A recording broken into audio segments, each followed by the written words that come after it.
시간에는 과거가 있고 현재가 있죠. 과거를 해상할 때 우리는 뭐라고 표현하냐면 그때라는 말을 쓰죠. 그때 무슨 일이 있었어? 그때라는 말을 씁니다. 하지만 이제 그때를 지나서 지금의 이야기로 바꿀 때는 그 단어 표현이 다르게 변하죠. 이제는 이라고 바뀌죠. 그러니까 그때 그런 일이 있었는데 이제는 이렇게 되었어 하죠. 그러니까 그때는 과거를 표현하는 것이고요. 이제는 현재를 표현하는 것입니다. 그러니까 우리의 시간에 과거와 현재는 늘 존재합니다. 근데 이제는 그랬는데 그 이제도 시간이 좀 지나면 과거로 변하죠. 그러니까 과거라고 하는 것은 늘 새롭게 존재하는 겁니다. 현재도 늘 새롭게 존재하지만 그 현재가 과거가 되니까 과거는 늘 새롭게 존재한다라고 말할 수 있죠. 그러니까 과거도 계속되는 겁니다. 근데 그 과거를 평가할 때 그 과거의 그 시점에서 평가할 수도 있지만 오늘날, 지금의, 이제는의 차원에서 그 과거를 평가하죠. 그 평가가 과거 그 자체에서 느꼈던 그런 것과는 달리 시간이 지나서 지금에 와서 그 과거를 평가할 때는 달리 평가할 때가 있습니다. 그 상황 속에서 겪는 것과 시간이 지나서 지금 느끼는 것과는 다르게 평가될 수 있는 거죠. 그래서 오늘 본문에 보면 과거의 상황을 이 시인이 어떻게 평가하고 있느냐 하는 부분이 잘 나타나고 있는데요. 그 본문에 보면 이제 그때라는 말을 쓰고 있습니다. 3절을 보면요. 그때 그들의 노여움이 우리에게 맹렬하여 우리를 산채로 삼켰음이며 그러죠. 그때라는 말이 나오죠. 3절에 그때 그들의 노여움이 그러죠. 그러니까 노엽다는 말은 지금 하간한 상태잖아요. 그때 그들의 노여움이 우리에게 맹렬하게 우리를 산채로 삼켰음이며 그 노여움이 우리를 산채로 삼켰다 하는 그런 아주 부정적인 그런 상황이 지금 연출되고 있습니다. 그 다음에 4절에 보면 그때라는 말이 또 나오죠. 그때 물이 우리를 휩쓸며 시내가 우리 영혼을 삼켰을 것이며 그때 물이 우리를 시내가 그러니까 물보다 더 큰 시내 그 다음에 이제 5절에 가면 물이 우리 영혼을 삼켰다 하는 겁니다. 근데 이때도 5절에 보면 그때라는 말이 나오죠. 그러니까 지금 3절, 4절, 5절에 그때에 물과 시냇가 넘치는 물이 우리의 영혼을 삼키고 휩쓸고 그런 말들이 계속 나옵니다. 그러니까 그때 상황은 뭐예요? 위기라는 거죠. 위기. 그때 상황은 굉장히 힘들고 어렵다. 그 어려움을 느끼는 시인의 고백은 오늘날 그런 용어를 잘 써. 팩트. 사실이단 말이죠. 내가 어떤 상황에 그때 내가 겪었던 그 일은 힘든 것이었다. 어려운 것이었다. 또 불안한 것이었다. 이렇게 고백을 하는 겁니다. 자, 이런 고백을 하지만 그러나 지금 이 시점에서 이 시는 이렇게 고백하는 겁니다. 1절에 보면 이스라엘은 이제 말하기를 그러죠. 자, 그때에 대한 이야기를 하지만 이제는 그러면서 하는 말이 6절 보시면요. 우리를 내어줘 그들의 이에 씹히지 아니하신 여호와를 찬송할지로다. 자, 지금 이 시인은 누굴 찬양해요? 하나님을 찬양하죠. 자, 어떻게 하나님을 찬양하느냐면 그 뒤에 나오는 이야기 7절에 우리의 영혼이 사냥꾼의 올무에서 벗어난 새같이 되었나니 올무가 끊어짐으로 우리가 벗어났도다. 우리의 도움은 천지를 주신 여호와의 이름에 있도다. 그러죠. 자, 이 내용에서 우리의 영혼이 사냥꾼의 올무에서 그 올무를 쳤습니다. 사냥꾼이. 근데 올무에 걸렸어요.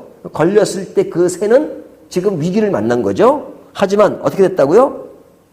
벗어난 새같이 되었다. 그러니까 과거에 올무에 걸렸는데 지금은 그 올무에서 벗어났다 이렇게 말하죠. 어떻게 벗어날 수 있느냐?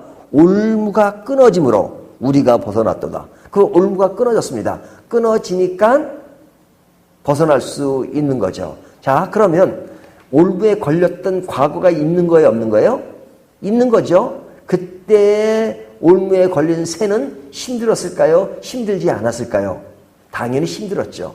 하지만 지금은 어떤 상태예요? 올무에 걸린 상태가 아니라 올무가 끊어져서 올무에서 벗어난 상태란 말이죠. 그러니까 벗어난 상태에서 지금 그 올무에 갇혔던, 묶였던 그 상황을 고백하는 거잖아요. 그러니까 그때는 어땠다 하는 겁니다. 근데 그때 올무에 걸렸던 것을 부정하지 않아요. 그때 힘든 것을 이야기합니다. 하지만 본문에서 이 시인은 그때가 참 어려웠다, 힘들었다, 괴로웠다 하는 것으로 표현하지 않고 그 상황은 힘든 것이지만 그러나 어떻게 표현하고 있느냐. 1절을 다시 보면요. 이스라엘은 이제 말하기를 여호와께서 우리 편에 계시지 아니하셨더라면 우리가 어떻게 하였으려라. 여기 보면 여호와께서 우리 편에 계시지 않았더라면 가정법을 쓰고 있는 거죠. 어떻게 되었을까? 2절 보면요. 사람들이 우리를 치러 일어날 때 여호와께서 우리 편에 계시지 아니하셨더라면 그때 그들의 노여움이 우리에게 맹렬하여 우리를 산채로 삼켰을 것이며. 그러니까 그때 하나님이 계시지 않았더라면 우리가 굉장히 힘들었을 것이다 라고 말하는 거죠. 그러니까 지금 힘들었다는 것에 비중이 있는 거예요. 그 힘든 상황이 아니었다라고 고백하는 거예요. 아니라고 고백하는 거죠.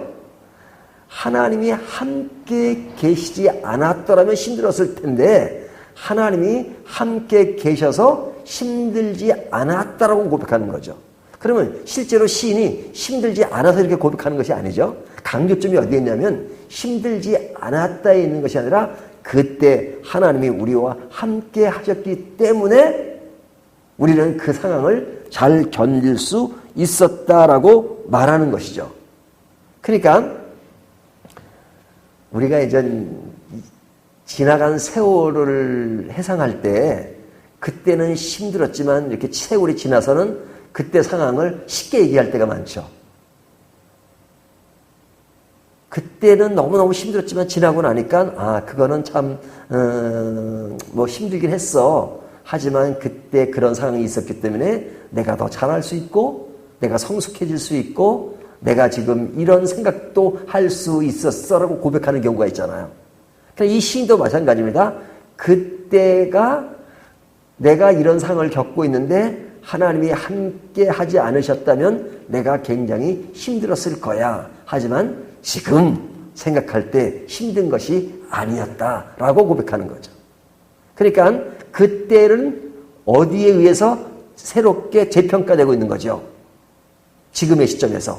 이제는 보면 그때는 힘든 것이 아니었다. 왜? 하나님이 함께 계셨기 때문에 그렇다는 거죠. 그러니까 이제의 상황 속에서 그때 상황을 보면서 고백하는 시인의 아름다운 신앙의 면을 보여주고 있는 겁니다. 이것이 뭐예요?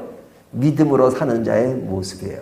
그러니까 믿음으로 사는 자는 오늘의 시점에서 지난 과거를 보면서 모든 것이 하나님의 은혜였다라고 말하는 겁니다.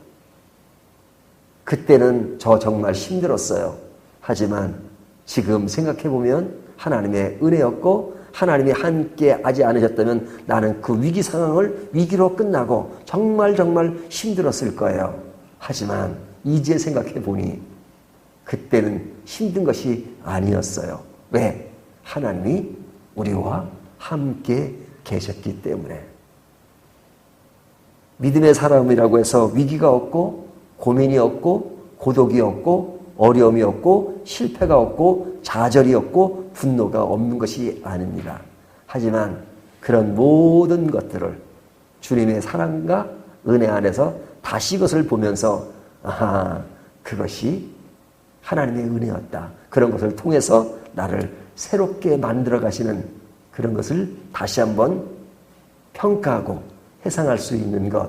이것이 믿음의 사람들이 오늘 시편 124편의 고백처럼 늘 고백하는 겁니다. 그래서 우리 어제 본문이 123편이었잖아요. 그때 내게서 우리를 그렇게 제목을 잡았다면 오늘은 그때에서 이제는 이렇게 제목을 잡을 수 있을 것 같습니다. 자, 오늘 이 말씀 생각하시면서 오늘을 다시 한번 생각하며 과거의 우리의 시간을 다시 한번 평가하는 저와 여러분이 되시기를 주님의 이름으로 축원합니다.